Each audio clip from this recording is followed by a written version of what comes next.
The Pentagon tried to erase all of Lou Elizondo's emails, but they couldn't stop this one from getting into the hands of the public, thanks to journalist and all-around good guy Alejandro Rojas, who, aside from submitting the FOIA request that got this email released, also hosts one of the best UFO-related podcasts out, but he hasn't made one since March. And if you see this, Alejandro, we're ready for you to come back. The email that was released was sent on June 3rd, 2020, to the person at the Pentagon Public Affairs Office that handles all UFO-related questions, Suzanne Goff. And it's Lou's attempt to privately and peacefully address the disinformation that's been used to discredit him,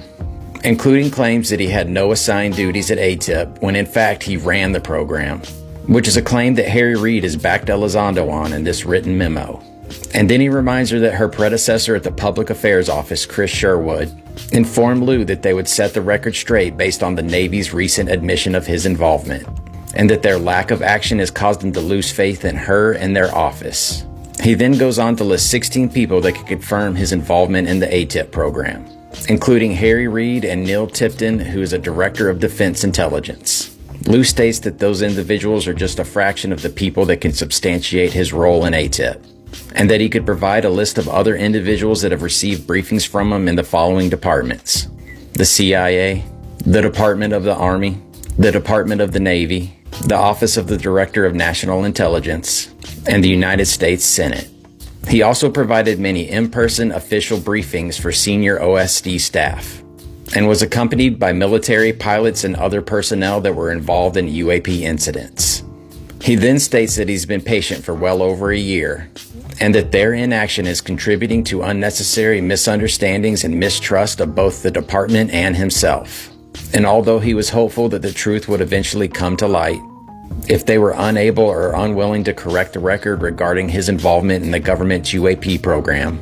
then he would have no other choice than to seek help from the press, Congress, and/or the courts.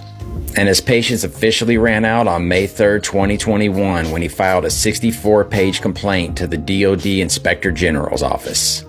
who then announced that they would be performing an evaluation on the DoD's handling of the UAP issue. And Lou closes his letter with one last parting shot, by stating that he agrees with Tyler Rogoway's assessment of Suzanne Goff's job performance, as outlined in this March 2020 article, in which he states that his experience working with her has been the worst he's ever had with any Defense Department's public affairs personnel, ever. Lou closes by stating that although he's paid a deep personal price for her inaction and mistakes, he's more than happy to assist her with correcting the record if she just reaches out and contacts him. Thanks for watching.